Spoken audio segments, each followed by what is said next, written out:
Hello, everyone, and welcome to Conversations in Horror, the podcast. I'm your host, Kevin L. Powers. I'm also the owner-operator of Broken Lighthouse Pictures and Something Wicked Entertainment, and welcome to our podcast today. So if you've been following us, and I hope you have, what you'll do is you'll realize what we do on our program is we take an individual horror film, and we have a little critique, analyze, conversation about the film. Me and our special guest will kind of like do our thing that we do in order to entertain you as best we can on your ride into work or when you just have a free moment in the night of darkness to enjoy a little conversation about horror. That being said, we have touched upon a lot of great films in the last 2 years that we've been doing the show, and we hope that we will continue to entertain you for years to come, especially with our talk about the film we are doing today, which is actually one of my favorite films and one of my favorite directors of the time, which is Dario is going to kill me when he hears me. I screwed up his name. Dario Argento's Deep Red or Profondo Rosso from 1975. And to talk with us about this film, I have another great fan of Dario Argento's, which is Jim Adams. And it's a pleasure to have you on the show so that we can talk about this film together, Jim. I like to think that we might entertain better than the movies that we talk about, but not on this one. This one is hard to beat. You know, sometimes I do believe that as well. But for this one, has always been one of my favorites of Argento. Yes, mine too. It is. I think it's one of his stronger films. Yeah, and out of the bunch of giallo films that he did. Not just that, he's done films in so many different genres. Oh my God, yeah. Oh yeah. So, I did not realize, and everyone out there who's listening, I didn't realize this, so don't be surprised, that this movie hit its 50-year anniversary in 2025. Yeah. Crazy. And so it's great to be talking about the film because for me, I only saw this maybe, 2020? It's like 25 years ago for the first time. Oh, wow. Yeah. I actually saw this in college when I was inundated with Dario Argento's work. I did not know who he was in theory until I hit college, and I learned about all of the great directors of the giallo. Yes.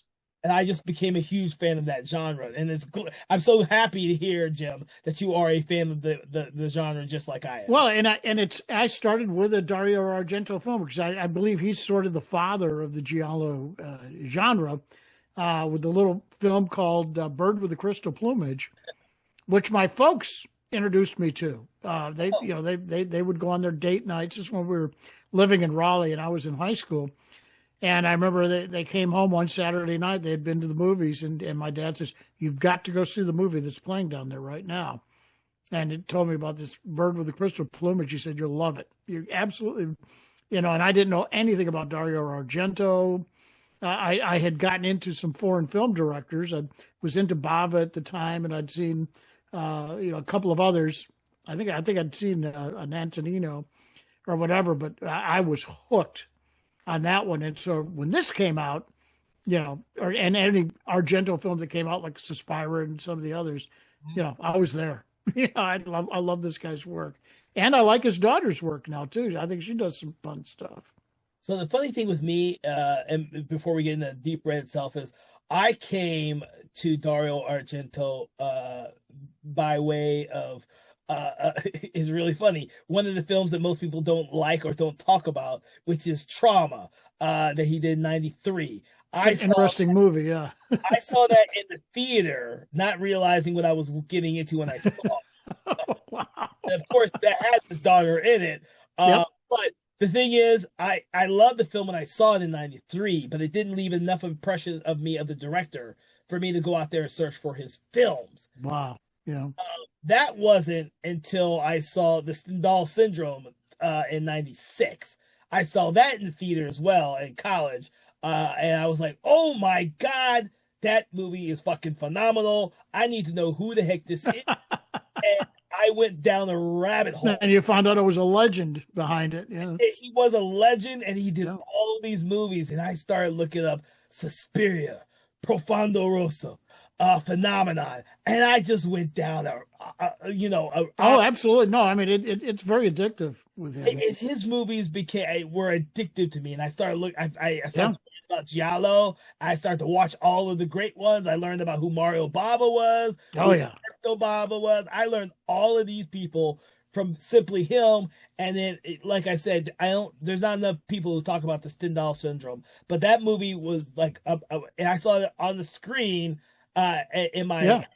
at college in my college theater. I was like, oh my god, this movie is freaking mind-blowingly phenomenal. Also with Dario Argento in it, and I was like, and I became a huge fan. I became a huge fan. I got to admit, most of my Argentos I either saw,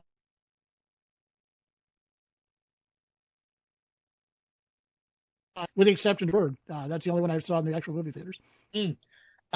Yeah, But I'm a little before you, so it was like you're a little before me. But the thing is, I think after that, his films became less and less getting a theatrical release. And I yeah, think the only other ones I saw at the theater after that was like I saw Mother of Tears, yeah, obviously, yeah. and Phantom of the Opera. I was on a limited. That was on a limited release. Yeah, you're right. Yeah. And then I didn't get to see like The Card Player or Sleepless. I think yeah, Do You Like Hitchcock was a theater movie. And Giallo, I kind of bought I think a Region 2 version of that because I was dying to see his Oh like yeah. turn the Giallo. And so I bought this Region 2 and fucking watched that because I didn't know when it was gonna be released in the States. Same with Dracula 3D. I did the same thing with Dracula 3D. Oh, okay. Now that I have not seen yet. I haven't seen that one yet.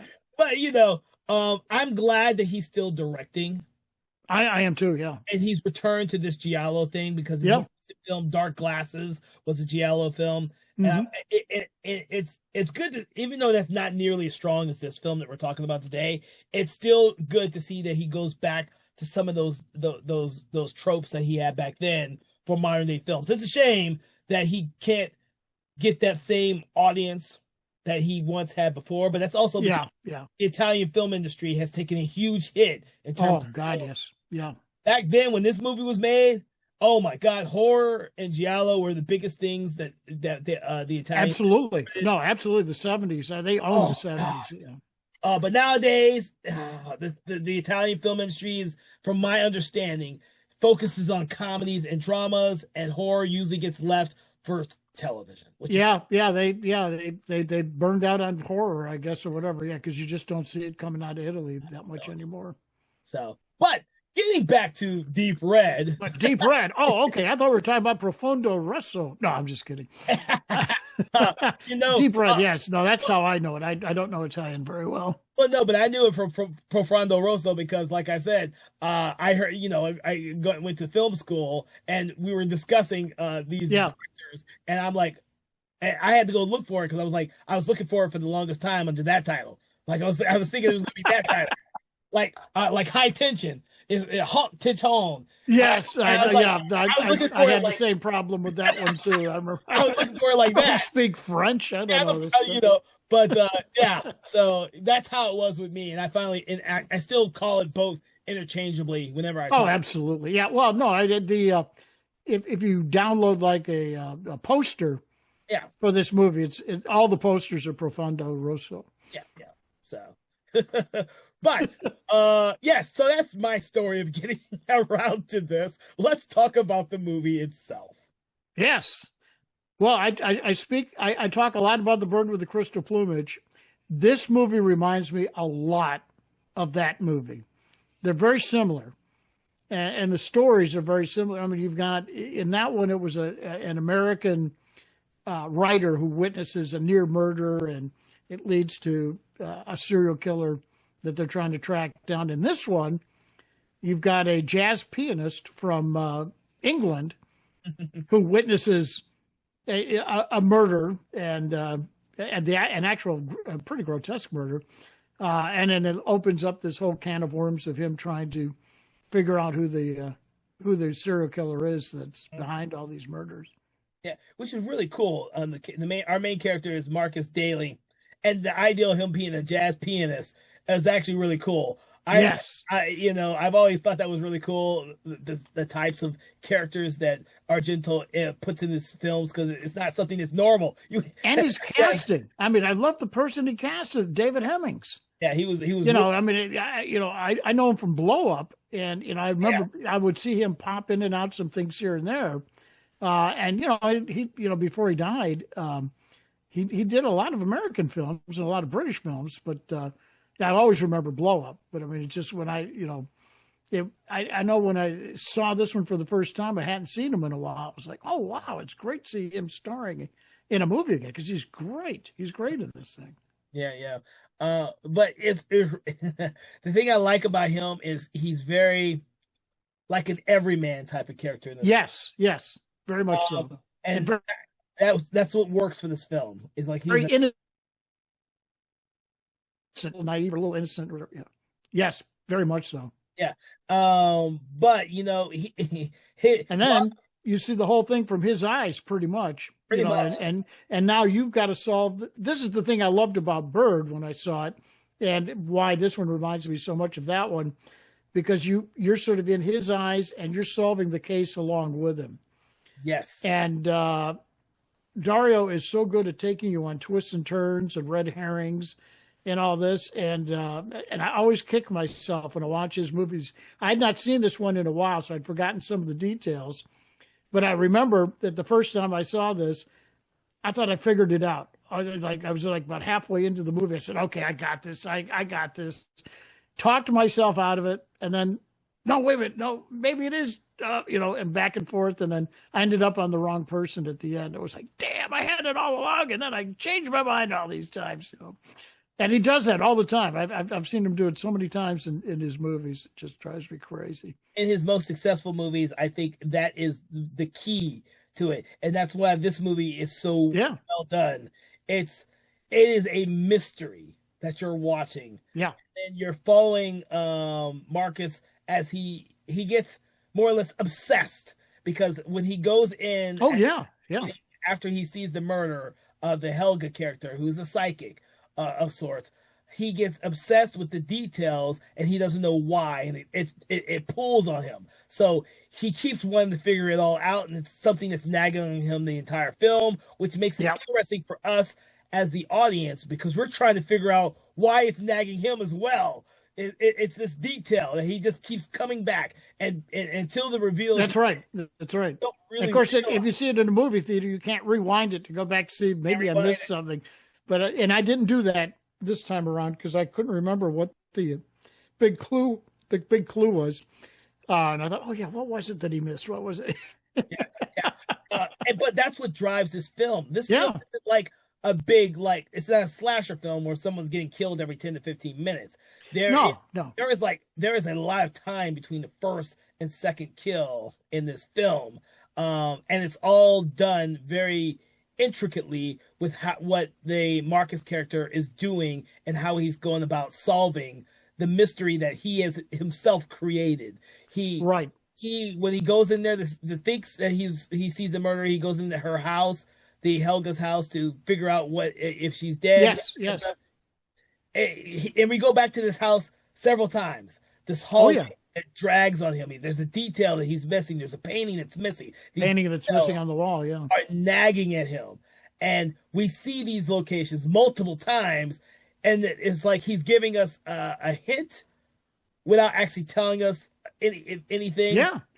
Argento is, by the way, is giving us and Marcus a hint, but not telling us why we're there. It's all right in front of us, too. Right, the whole movie. The whole movie. Well, actually, anyway, and folks, if you're listening to this and have not seen this movie, you might want to wait and pause this for a while, and go see the movie, because we don't want to spoil it for you, because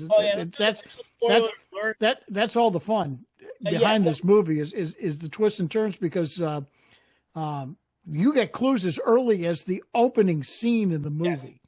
And what I love about it, and you're saying it's not a slasher film, it really isn't, because all of the murders are not random. When you get to the end of the movie and everything's revealed, and I'm not going to jump to the ending yet, but I mean, you'll find out that they're all connected. They all make sense why the people that were murdered were murdered. Yeah, yeah. But you don't know, you can't really see a connect. You don't see a You pattern don't see a pattern. during the movie itself, No, and that's what's so cool about the whole thing. yeah, And the other thing I like about Giallo is, yeah, they're bloodier than your traditional mystery, yes. but they're not as bloody as an out and out slice and dice slasher film. But there's blood, but it's what he doesn't show you that makes it even better. I think, as far as the horror factor. Well, and the other thing is Dario Argento. I'm just going to put it there until we get to that part of the movie. What you don't see, the fact that you don't see it, makes it even that much more horrible. Yeah. Well, the thing about the elevator Argento is that with like these type of movies, especially his early Giallo films, the mystery aspects were key to his film. Absolutely. Because there would always be a gimmick that you didn't realize was a gimmick until later on in the film when there's a big reveal. And that's the key, and that's the part of the mystery. That's especially part of the mystery in this film particularly. That gimmick that is in the film that's revealed in the third act. It's nagging at you as an audience member and for Marcus that you just want to keep watching the film to figure out what it is. Oh, and when you figure out the gimmick, it's really clever.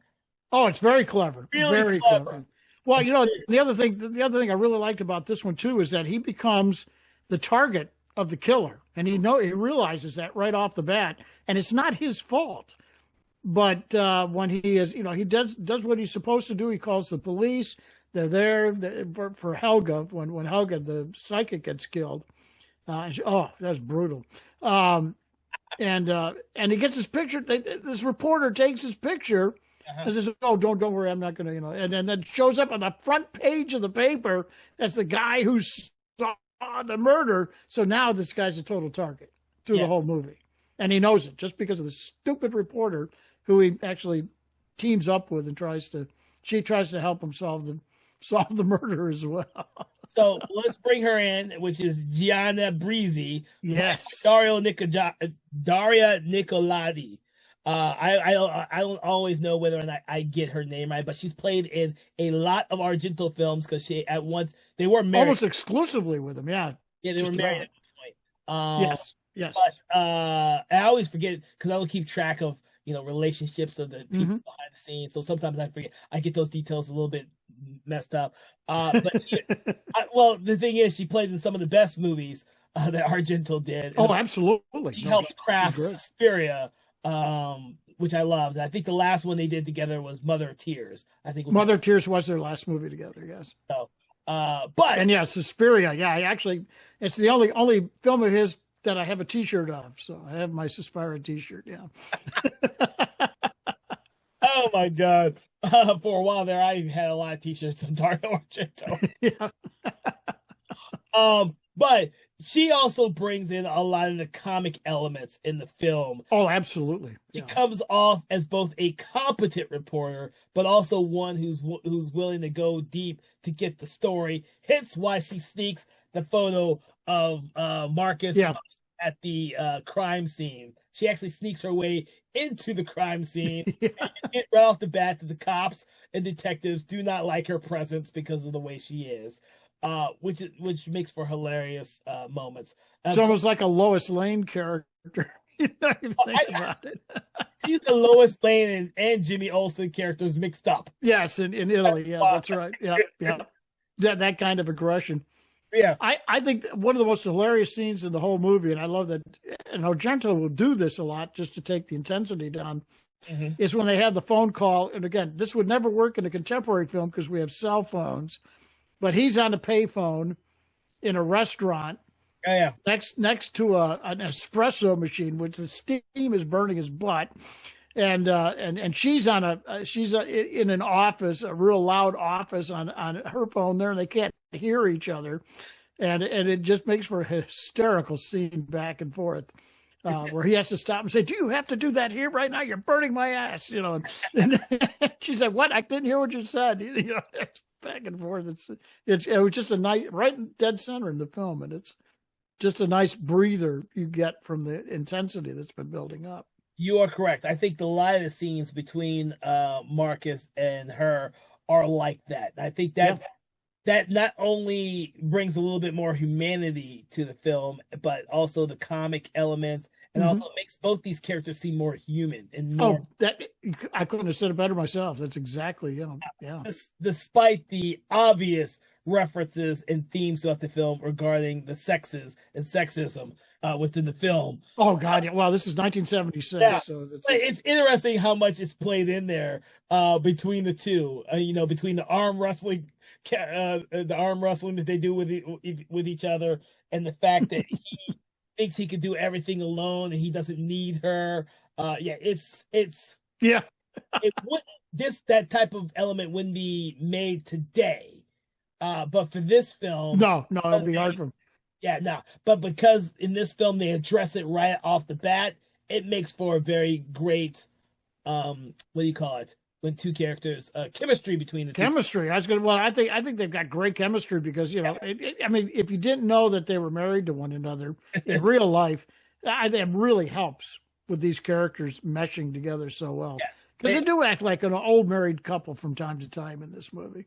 Yeah, they do, especially in regards to her car, in which that is hilarious. Yeah, every time. Oh my God, that damn car. Oh my car, God. like that doesn't need to be in the movie.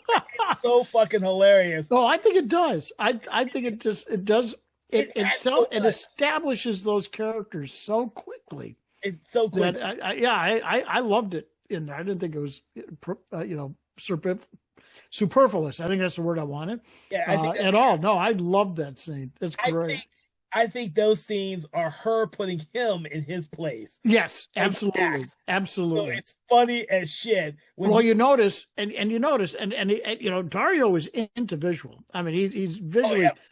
They're in this little car, folks. Have you ever seen Mr. Bean with his little mini? It's a little car like that. And the first thing that happens is his seat. She's driving, and he's riding, and his seat goes down. She goes, "Oh, is that uncomfortable?" And he said, "No." But now the whole scene is with her looking down on him. Yeah, that's all so intentional. It's like, oh, Dario, that's great. And of course, great. Him always locking them in the car. Yeah, locked them in the car. Oops. So when they're climbing out the little what do you call that? The sky roof. I forget. Yeah, right. They're always climbing out of that. It's hilarious. Yeah, because he doesn't do it just once. He does it multiple times. He does it a few times. That's right. I forgot your door doesn't work. and the little thing with the visor that doesn't work. I mean, it's always flipping down. It's driving you crazy, and you're watching. And you're going, just fix the damn thing. Come on. But it's a brilliantly shot scene. I mean, it really is. I mean, everything is just timed beautifully. Yeah. There's a lot of great moments of like that in this film. And Argento was like a master at it back. He really was. Yeah. Every film he did, like you mentioned, the bird with crystal plumage, and I'll mention opera, the fucking visuals in opera. Absolutely. Yeah. Oh my God, in Suspiria, everything he did on there. That is all visual. That is so visual storytelling. It makes for an amazing film to watch and rewatch, because that's the other thing about this film. Even though you know the mystery, you know how it comes about, they spend a good amount of time on that mystery, because this is over 2-hour movie, which is also a rarity for horror movies. Well, I would say that was 2 hours and 7 minutes, I believe. Was the total running time. They take their time going through the actual mystery of this film. Mm-hmm. I think that's another reason why it holds up so well. This is not like an easy mystery for them to solve, because there are so many elements to that. Oh yeah. And I think, when I was rewatching it again, I felt how much I really enjoyed this film again. Paying attention. Oh, I did. Yeah, I saw it day before yesterday, and I just loved watching it again. Yeah, and that's the thing, is I haven't seen the film since before COVID at some point. Right. Yeah. And so rewatching it for the podcast, it reminded me how much I really enjoyed this film, and it's been a while since I sat down and enjoyed watching all of these elements. Yeah. I kind of put it in the background sometimes because I know the mystery, and I kind of forget how really well done this movie is sometimes. Yeah, it's a very rich film. It really is, and you can. There's so much. Every time you see it, you might pick up something new along the way, or go, "Oh man, yeah, I wish I'd seen that." You know, it just he is so detailed in his filmmaking. It's incredible. It is, but also the writing wise, because the supporting characters in this film are also extremely well written. Well, you know, I was talking about how detailed the movie is. I think he goes into the same kind of detail with the characters. There are no characters in here that don't mean something to this mystery. And we sort of meet them along the way as his character meets them along the way. Like one's a guy that's drunk out on the streets that he just meets in the very beginning of the movie, who plays into it. You know, I didn't know for the longest time, are they longtime friends or what? Or, you know, and I still, Carlo. you know, yeah, Carlo. And I'm still not sure exactly. I don't know if they really tell us. Yeah, they do. They are. I guess there's an implication that he knew who Carlo was, but Yeah. No, they know each other. Carlo is like one of his only friends there, and they play together. I guess that's it. Okay. Oh, that's it. Yeah, they go out. They go out together. Yeah. We get that one great scene where they are playing together when he's not drunk. Most of the scenes that we see where Carlo True. drunk. Yeah, he is. He's drunk just about the whole movie. Yeah. So, you know, you get a sense that outside of his teaching at the university, Marcus, who teaches at the university, yeah. Carlo is his only friend outside of that. And you know, they probably meet up every night to have a couple drinks and stuff like that. Well, that's what I always thought when I saw it, because it seemed like he was going to meet him, but yeah he meets him. The guy's like drunk against a wall. yeah. But the thing is, it's right outside his apartment, his place. So yes, yeah. So that makes that's it, like it's almost like Carlo's waiting for him to get off of his job. Right. Okay. I only understood that this recent watch, because I always had that same impression too. What kind of relationship did they have? Yeah. Well, and it had been quite a while since I'd seen the movie the last time, so I was trying to say, oh God, I can't remember what it was with them. No, I was paying a little bit more attention to the details this last. Yeah. Well, it was fun this time around, because then I got to say, okay, I'm not sure, so now I get to you know, sort it all out like I did the first time I ever watched the movie. Yeah, you know, that was another great thing. Yeah, it's like I've had it in the background for so many years that being able to sit down and watch all the details was very refreshing. Yeah. It was really good. So, but yeah, with Carlo, because they don't spell out the information, you have to figure it out. Oh, that's right. No, that's right.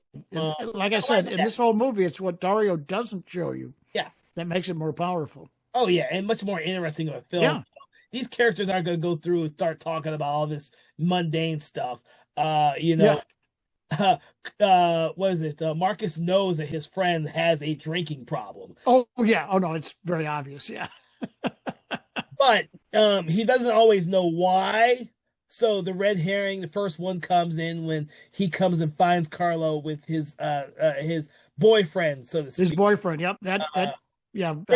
Ricky. And again, yeah, when this came out in '76, that's something you didn't see a whole lot in movies, and so it really, you know, maybe the European films. But in the United States, it was a rarity. It was usually more of a comic element than anything else. But this was pretty damn serious. Yeah. And now you see he's in this relationship with this real young guy that you know, says he's totally, you know, madly in love with him.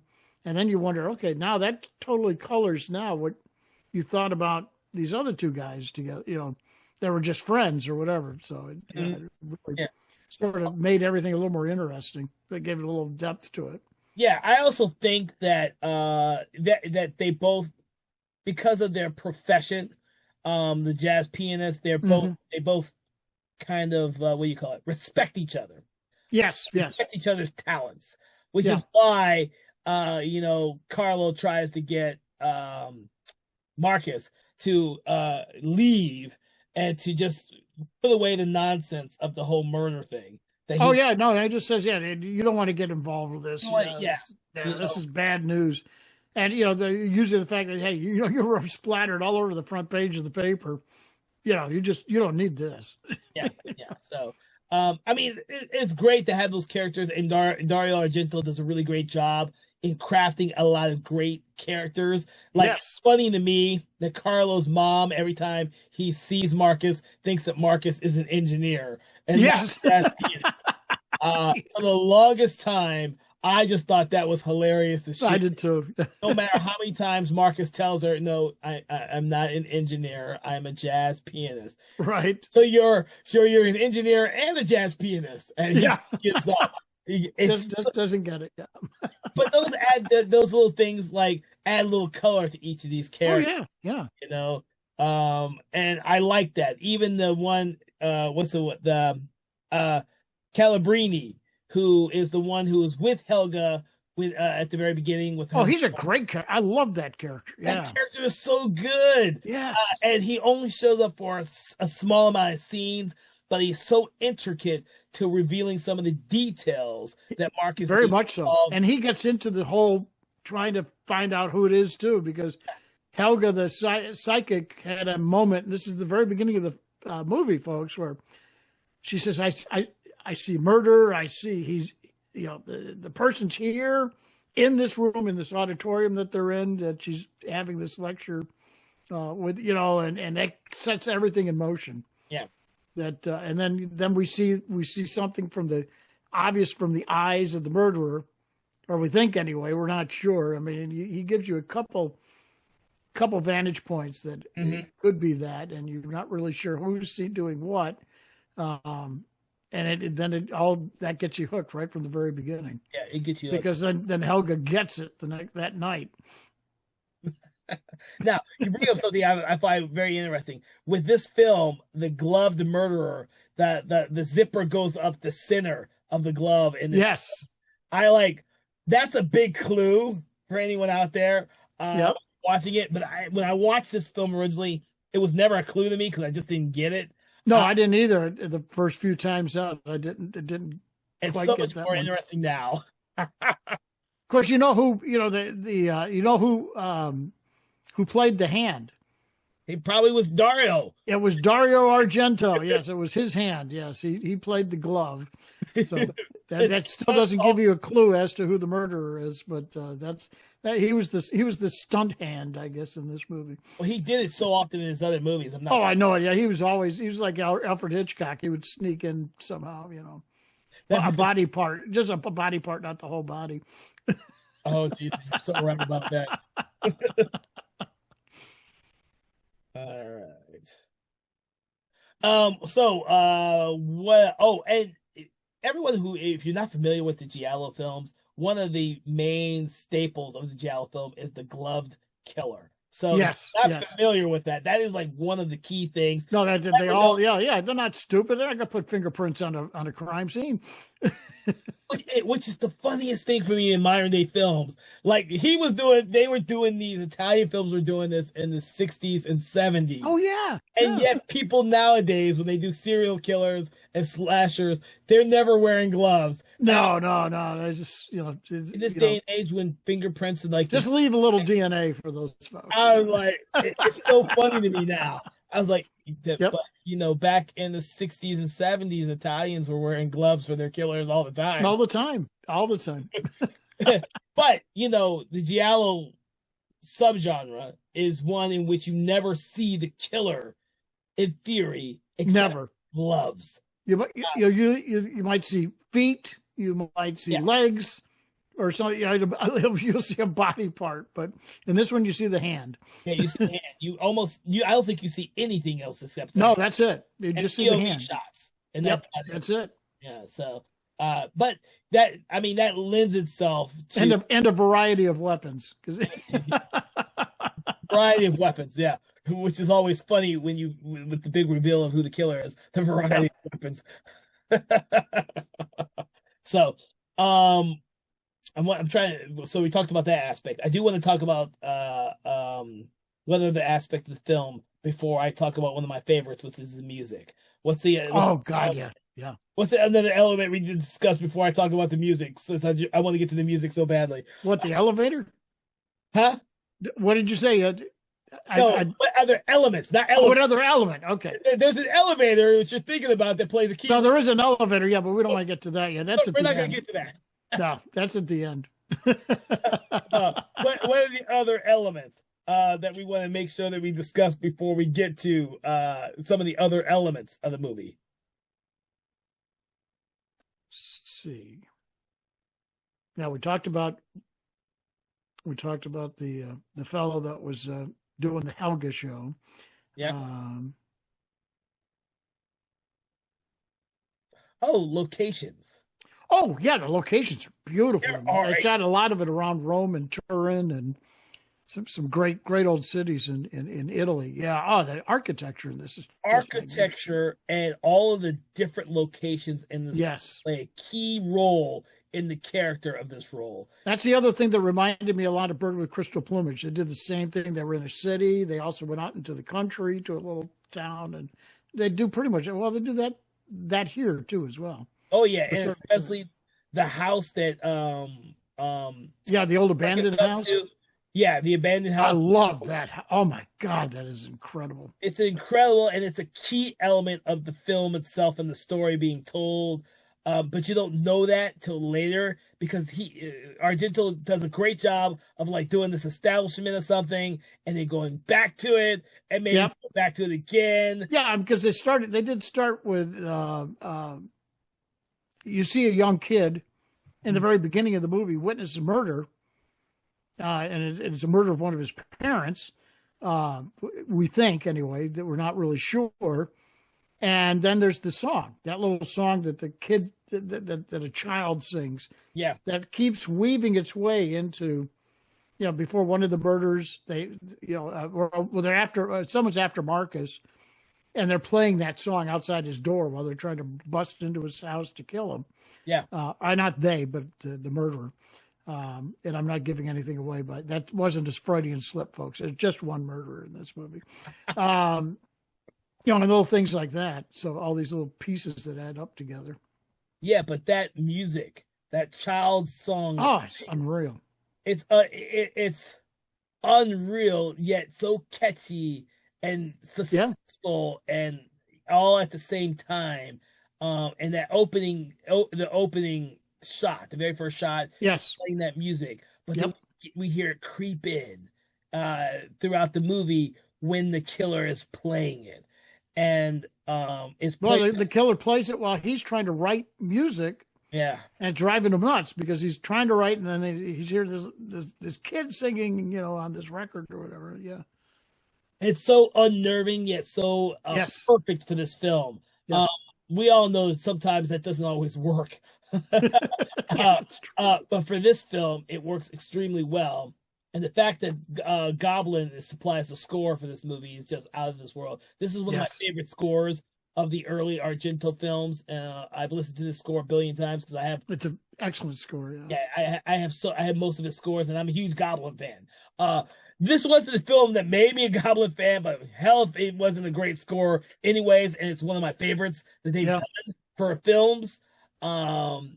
And that's probably another reason why this film has stuck with me more so than so many other films. Yeah. It's the music for this one is so damn beautifully crafted and suspenseful, and it works on so many different levels. The music in all of Dario's films is always top drawer.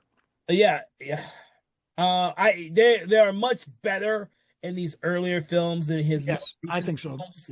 Yeah. They just don't have the same oomph, that feeling, that little extra special something like this one has, or Opera has, or definitely Suspiria has. Oh God, that is another powerful soundtrack. Yeah. So that's one of the things why I'm like, I gotta talk about the music absolutely, because the music is so damn good in this movie. If nothing else, I have probably listened to the score 100 times. And it enhances what's going on. I'm always go on and on about it. It enhances it. It does not overpower it. It does not become the center focus of attention.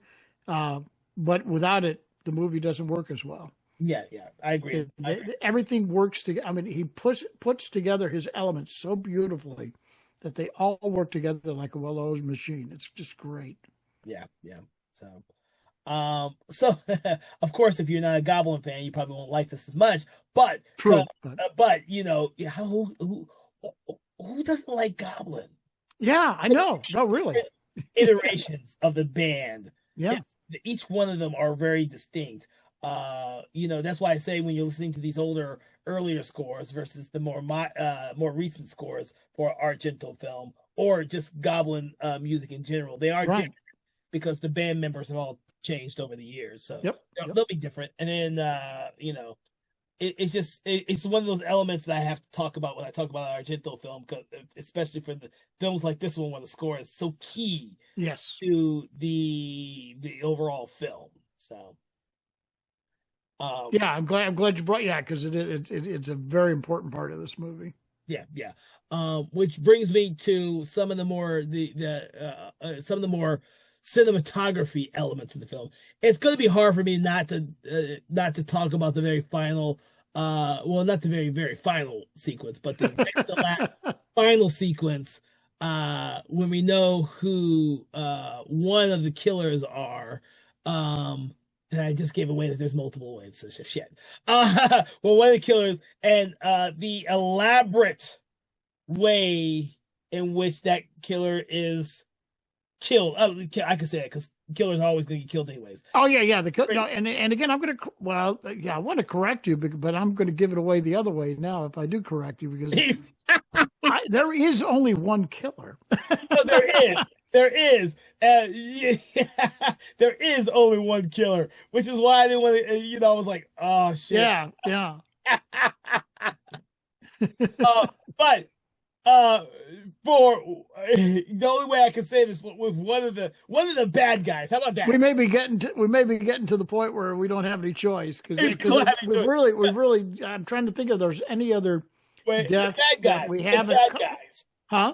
No, I'm just trying to think if there's any other deaths we haven't talked about leading up to this final confrontation that we're going to see. Well, I will say this: that if you didn't notice, because I noticed this in this film, is that every one of the deaths is preceded by them being knocked in the head from behind. Oh, absolutely, yeah. I did not notice that until I rewatched it. Well, there's a definite pattern there. Yeah, absolutely. There's a pattern. They are all knocked from behind, and there is a reason for that. Absolutely. But I'm not going to give that away. There's a reason for that. I only noticed it in this most recent watch. No, that's true. Every victim is knocked from behind before they're killed. I always thought that was very clever. Yeah.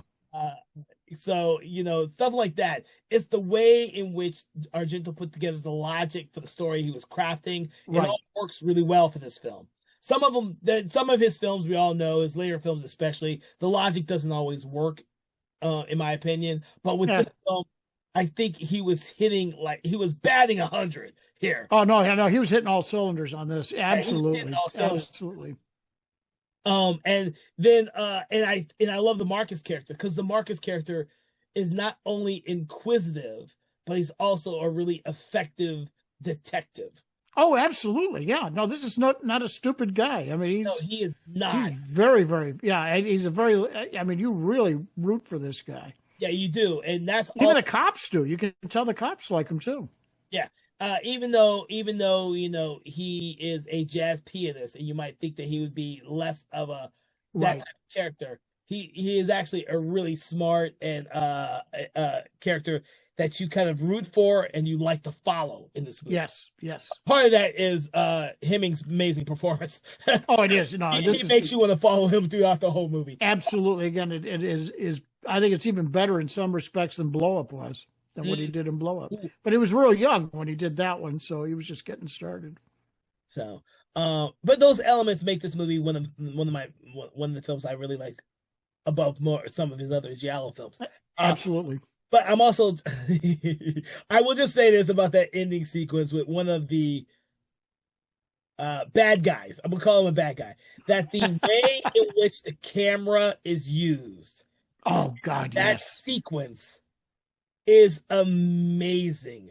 It's one of those amazing sequences like the scene in Opera where the camera goes around 360 degrees. Yeah, because he was one of the first guys to do that. Oh, my God.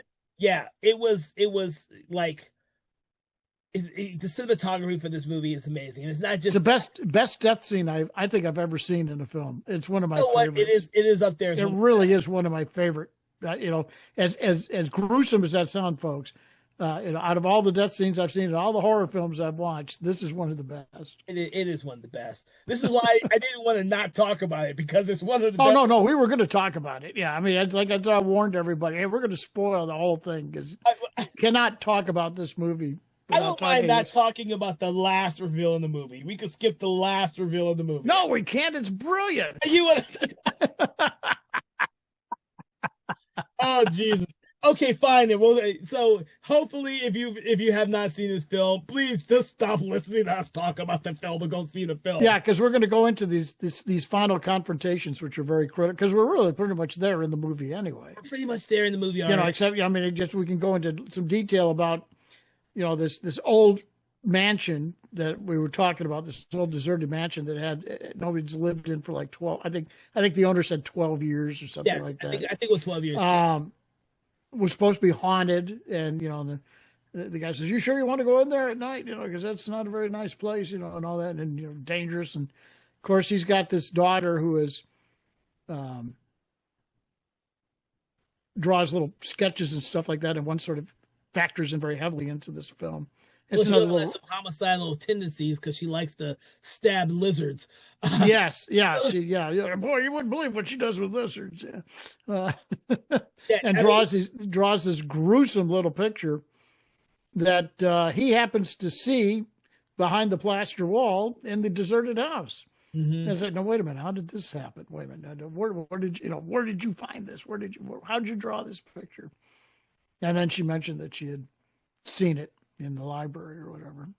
It's really cool. Or no, not the library, at the Da Vinci School, at the Da Vinci Art School. And they go to the library to look at the archives to find where the picture came from. All of this is amazing, the way it is filmed. The way it all ties together, it's incredible. It all ties together. And this is where one of the big, and this is the third act, one of the big yes, we're definitely in the third act.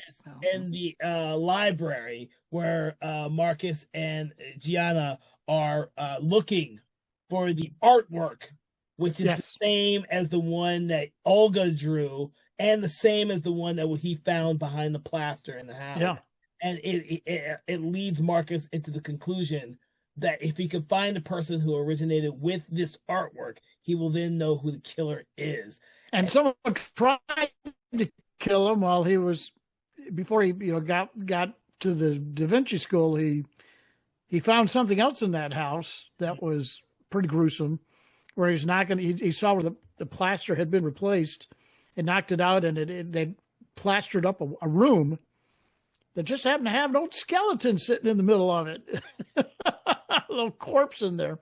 Yeah, since that was like, whoa.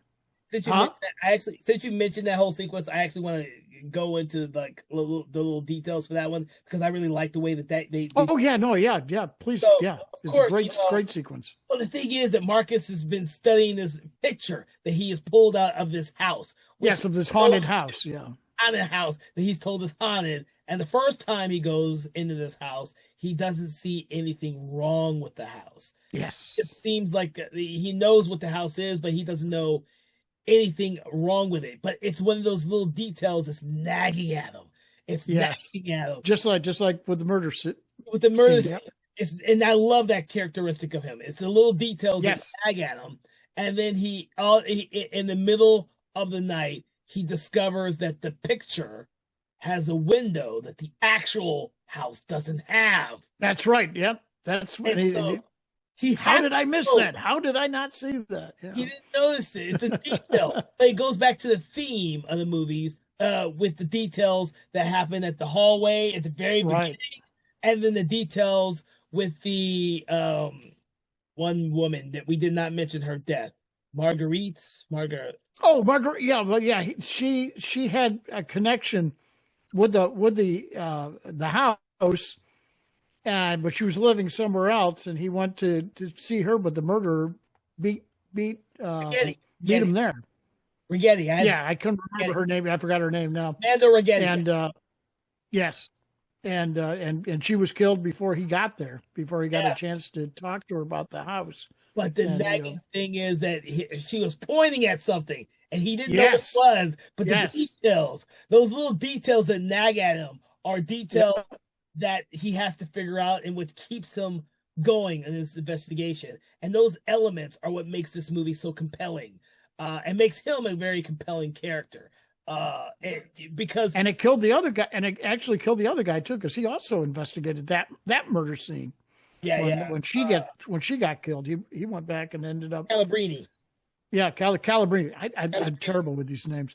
He I have gets to write killed all that. because he sort of puts two and two together He puts on something with the way the corpse was the way the corpse is gone by then, but they got the chalk line. He's like, wait a minute, what's?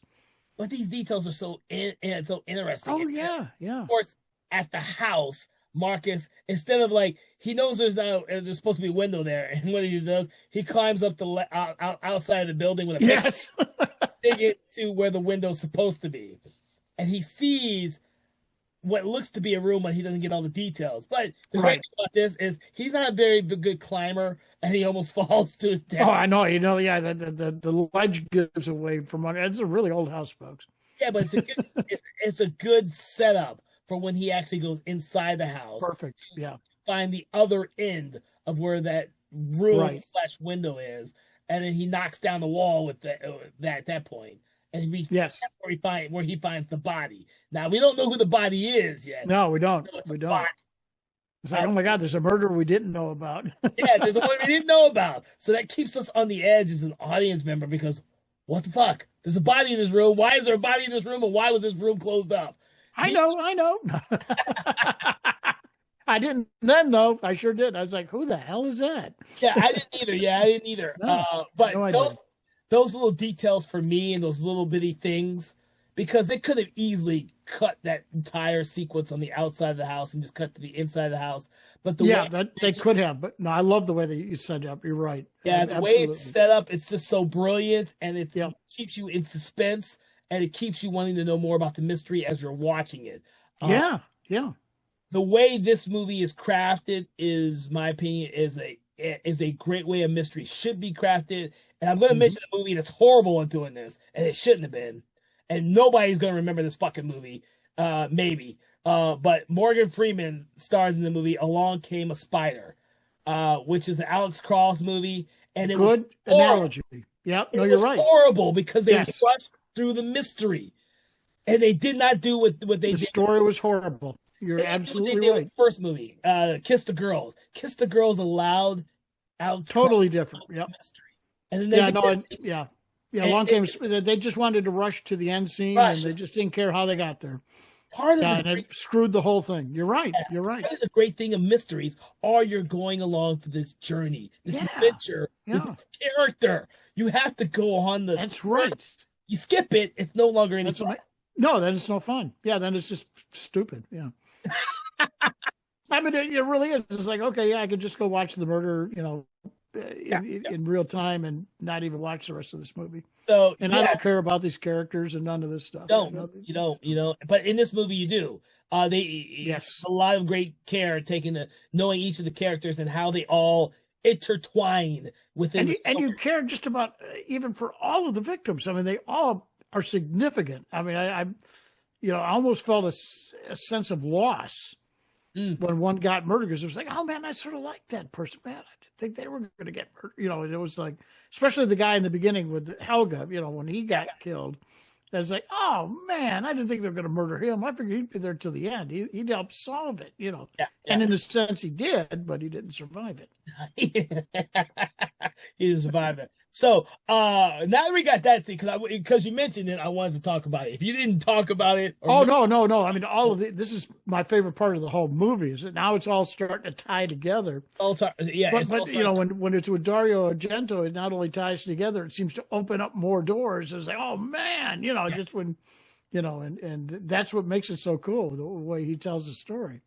Now that we've already told everybody that this is now, they need to go watch the film and not listen to the rest of us talk unless they've seen the film.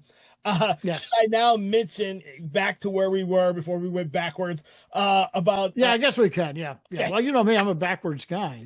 It's So of course in the library, Carlo confronts them. Confront them because Carlo is the one who drew the pictures that he drew the picture. He was the artist. Yes, was the artist, and it's Marcus's best friend there who ends up being the person who he thinks is the killer. Now, it's really interesting because Carlo is all kind of crazed in the eye, and he's not drunk at this point. No, he's not drunk in this, boy. He's stone cold sober. Yeah. He's so mad at Marcus for not giving up, not leaving, not giving it up. He told him, didn't want to do this. Yeah. He didn't want to do this, and he becomes a sympathetic character, even, and you're not thinking like that. And unfortunately, or this is also a comic bit in there, the cops showed up just at the right time to save my God. being shot by Carlo, which is quite hilarious. Oh, yeah, I love the cop. He says, "You realize you could have just gotten killed." It's like, no, not really. And by the way, he's getting away. Yeah. But the thing is that Carlo shot the cop, and he's like, damn it. It's just hilarious. I know. But the thing is, this leads to one of my favorite death sequences ever in a horror film. And when it's great. I mean, it's like a Rube Goldberg scene or whatever. Yeah. That's what it reminded me of. It's hilarious. I shouldn't say because it's gruesome as hell, but it's hilarious. Well, Carlo has to climb over a fence or a wall. I can't remember. Yeah, I think it's a wall. A wall, get away from the cops, but he's not looking where he's going. Nope. He gets sideswiped by a trash tractor trailer. Who are playing their music too loud to hear him getting hit, much less the fact that Carlo gets hooked by the trash. Yeah, it hooks him up. Yep. It's just hilarious, gruesome but hilarious, and dragged across the street. Yes. I laughed, I cried, and then of course they can't get any worse. Wrong. That when I first saw this movie, that has to be I'm like, oh my God, they just did. I know it. When the trash vehicle finally stops, and you think that Carlo, and it's already whacked him a couple of times against the curb. Yeah, whacked him a couple of times against the curb real hard too. So he's all bloody and beat up. Yeah. He's barely alive. But hey, no one knows he's there. Not even the oncoming car. Yes, I was going to say no. Man. Yeah, it makes you want to think about smashing watermelons against any. It makes me wince every time I see it. It's like, does. Like, oh man, it makes you wince even more because of the big reveal at the very final moment. Because in theory, Carlo, even though he was responsible for doing the drawings, he wasn't responsible for murders.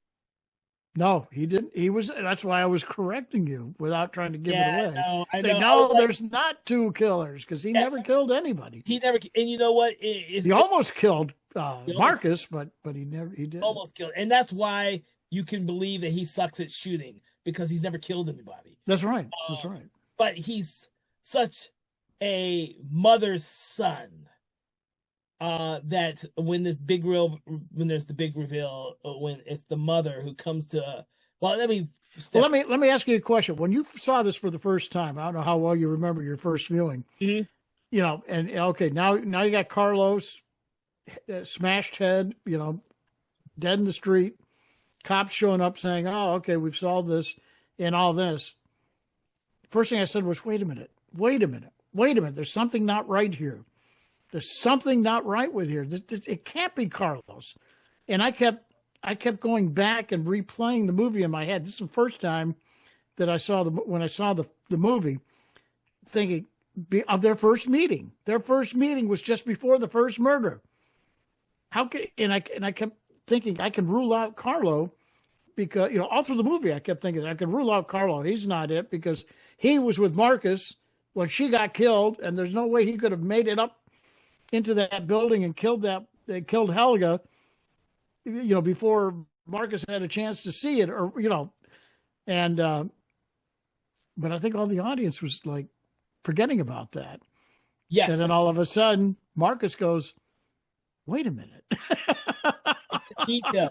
He was in the other direction when I saw the murder. There's no way he could have done that. Unless he was the Flash, and maybe that was an element of the movie we didn't know about. But, though, you know what? That I believe that's a red herring and a subterfuge by Dario Argento, because he mentions the hallway sequence. Yes. Like 3 times with different characters. A lot. And then he purposely makes the audience forget about it. Almost, you can almost draw an arrow on the film saying, "No, you want to look here. You want to look here. This is a really key detail," and he makes the audience forget it. But there's something else that in any Giallo film, and it's just about everyone I've ever seen, everything you see in this movie is important. Yes. Every single thing. What am I forgetting to mention? Maybe what happened in the very first scene. He gave the whole thing away. He gave it all to you in that first scene. When you said, "Well, it's just a little kid watching, the mother kill his father." Bingo!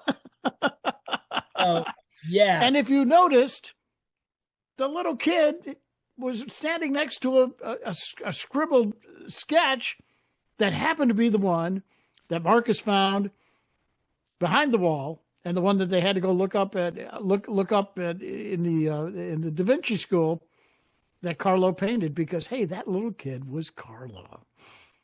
Oh my God!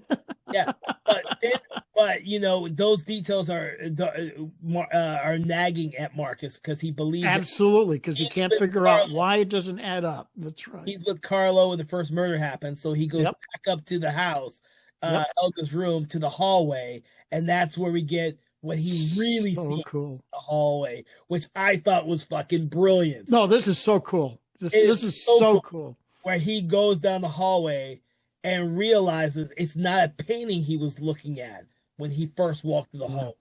The painting with many different faces. He realizes it's a mirror and a reflection. Yeah, he was looking at the mirror, not at the painting across the hallway. Yeah, and he didn't realize the killer was in the room when he still there. Yeah, and that's when we get the last and great reveal. Yes, it's Carlo's mother. It's Mama. Mother. It's Amanda. But he's been feeding us these clues throughout the whole movie. Yeah, really, he's been giving it to us the whole movie. It's so amazingly well done, the way it's crafted, and the sequence goes by so fast, really, because he figures out the detail in the hallway that he's been missing. He figures it out. We know that it's the mother, and then we see the flashback of everything that really happened with. And I love the shot of him thinking about what he saw that night.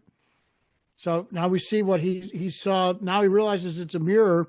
And one of the faces in the picture is his mother, is Carlo's mother. And it's like, oh, wait a minute. Yeah. And we were shown that. We saw that in the beginning, but we didn't make the connection. Yeah. If you're looking closely, which most people won't do until the second or third watch, like I did. That's right. Yeah. I mean, yeah, but it was there. He did give it to you. It's one of those Sixth Sense moments. It was always there, but you don't pick up on it till you. That's exactly right. That's exactly right. And I love that aspect about this movie. Yes. But then after that, the movie goes really fast because they have Marcus and Carlo's mother, who I can't even remember if they gave her a name or not. Amanda, I think, wasn't it Amanda? Amanda was Amanda. Oh no, Amanda was the other one that got killed. Okay, never mind. Yeah, I'm always mixing them up. No, I don't think they gave his mother a name. I don't think so either. I think in the credit line it was just Carlo's mother.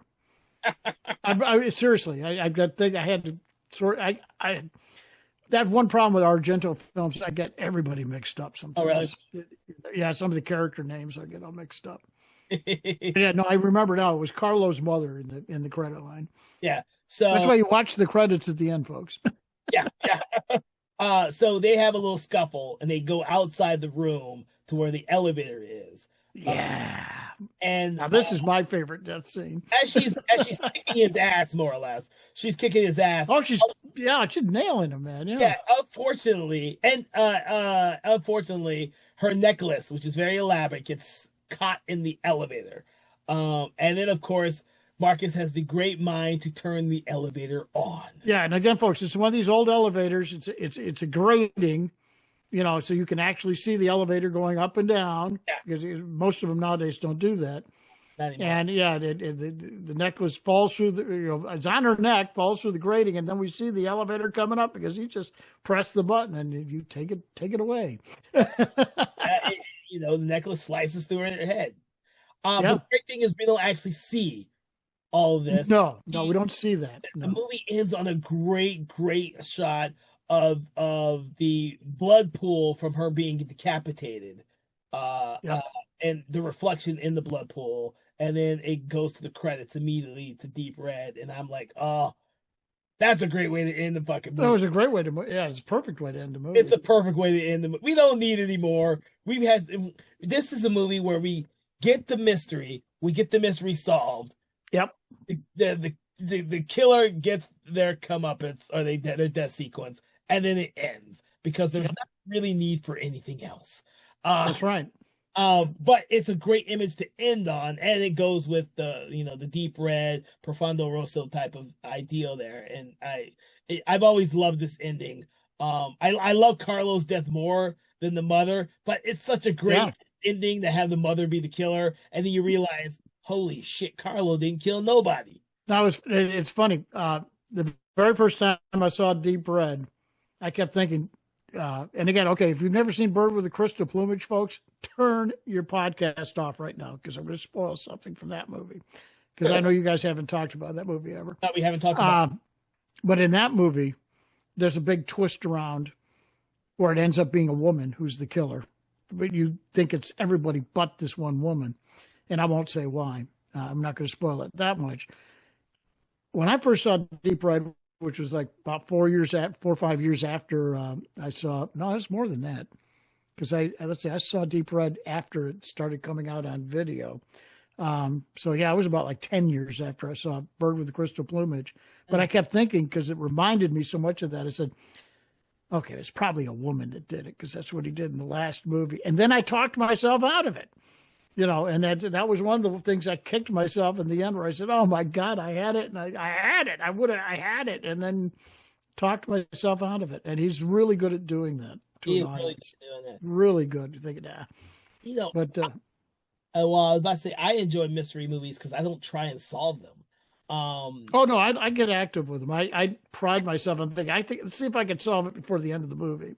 I used to do that when I was a kid. When I sat around the TV every week with my mother and father and watched Murder, She Wrote. I'd always be trying to solve who the fuck. Oh yeah.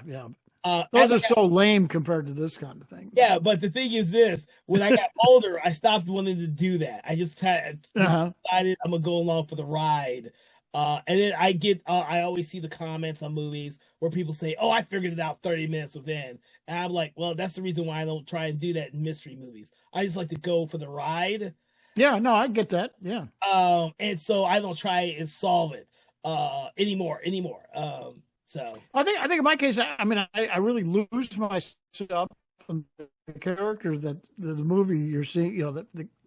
I lose myself in Marcus's character in this. So I am literally watching this movie through his eyes, which is what I think Argento wants you to do. Yes, most definitely. But it's like in the back of my mind, it's like, I remember thinking, damn, I thought it was a woman from the very beginning. I had no reason to think that just because I saw this other movie where it was. So, and then I talked myself out of it. All right. So now that we've revealed everything about this movie, is there anything else that we need to touch on, Jim? Oh no, I think we covered it all. I think with this movie we have gone over and above and beyond. Oh, I know we would on this, but you almost have to with Argento because his movies are so rich. They are so rich. You don't want to leave anything out. No. So for now on, when we do these, we probably might as well just do a disclaimer. Say, if you have not seen the movie, don't listen to us talk about it. I tell you, I just do that on a regular basis on my podcast. Like for every single movie, even if it's a movie 80 years old, I disclaimer it. Just Yeah, I don't want anyone getting mad because, well, you ruined it after 80 years. Oh my God. You know, you know what? because you can't talk about some of these films without giving it all away. I mean, It's just really harder can't. and harder to do that too. Yeah, yeah. You know what? I might have to do that because when we start discussing the Scream movies in 2026, Oh, yeah, definitely with those, because those are yeah, ones that are very much like this, they are. where you really don't know until the very, very end. And those folks were very, very good at doing that. So it's you know what? We might have to do that for our. All right. So I want to thank you, Jim, for having a conversation about Dario Argento's Deep Red. For everyone here out there listening to the podcast, what we love to do is we love to rate the movie between 1 and 5, whatever we choose in terms of an object or a thing or an event that happens in the film. This is something that we do on our show that's different from other shows. Instead of doing your standard 1 to 5 stars, we like to pick something within the film to rate the movie. Jim, where on the spectrum between 1 and 5, 1 being poor, 5 being amazing, would you put this film, Deep Red, on? 4.5 decapitated heads. You know, I almost was going to choose the decapitated heads. Oh, I know. I mean, it's hard not to pick that one. It was a toss up, but yeah. Oh my God. I'm gonna be a lot more generous with this because this is still one of my favorite Dario Argento films. So I'm gonna pick 5 car rides with Gianna Breezy in her little bitty car. Well, you could have done a smashed head if you wanted, you know. But you know, since no, the car ride is well worth it. Yeah, It's hilarious. Which is kind of a devil's advocate type thing because you know you're not going to be in the comfortable seat when you're sitting in the car with her. You know, and I wonder. I just got thinking about this now, and I swear I hadn't thought about this the whole all the times I've seen this movie. I wonder if Argento, you know, he makes commentary on society in a lot of his topical commentary, and you know. This is one of the few times where the guy is the bumbling idiot and the woman is the driver. Usually in these movies, you know, in the 60s and the 50s and the early 70s, it'd be like, yeah, women drivers, you know, they're just terribly, they should never be behind us. So I don't know if he was making a comment there or not. Who knows? Who knows with Dario? You have to watch more of his films just to see if it flows within some of the other films he did around that same time. Definitely. Well, definitely. I think he took some elements from Bird with the Crystal Plumage and maybe some things that he didn't like what he did in that movie. And there's not much because I think it's a very good movie, and didn't do it in this one because this is almost And the other reason I don't give it a five like you, I just don't generally give 5s to any movie because I think they're all, you know, I don't know, just I haven't found one quite yet. You haven't found that one? Well, there may be one in there I'm not thinking about, but it may be a non-horror film. I'm not sure. It really, I mean, it's just really, I mean, I set a real high standard, a high bar for that. But 4.5 for me is almost like getting a perfect rating. For me, for Dario Argento films, I would put Suspiria and this one as 5 films. I almost would do Stendhal Syndrome because that's the first film of his that I experienced. Film. It's going to be but I would still give that one a 4 because it's not one of his best films. Yeah. It just happened to be the first film of his that I recognized as yeah. And it got me into watching all of his other films. Right. It's unfortunate that none of his recent films would ever get that high of a rating for me. No, it's dropped off a little bit in recent years. But you know, and a lot of that reflects the audiences. They want different things. They don't want this kind of stuff anymore. Not anymore, which is unfortunate. But this one, Profondo Rosso and Suspiria are by far his 2 films I would give a 5 to. Absolutely. Well, yeah. I mean, if I was going to give out 5s, I would definitely give those 2 5s. Yeah. Suspiria is just one of those films, and I've seen that the most. I've seen that movie more times than any one of his other films. I've seen this one the second amount of time. And like you, I have seen Bird with the Crystal Plumage a lot of times as well. Same with Inferno. I don't think Inferno is great. I just think it's entertaining and brilliantly done. Yeah, I'll go with that. Yeah, I'll go with that one. Yeah, that's fair. That's definitely a fair assessment of that. And then of course Opera, I'd give 4.5 stars. That's not Opera, 5, but really nice. Yeah. So, but I want to thank you, Jim, for joining me on these conversations. We're gonna have plenty of great conversations in 2026 on Dario Argento films. I'm looking forward to those. For everyone out there listening to our podcast, I hope you've enjoyed this episode on the film. I hope that you enjoy Dario Argento movies and Giallo movies in general.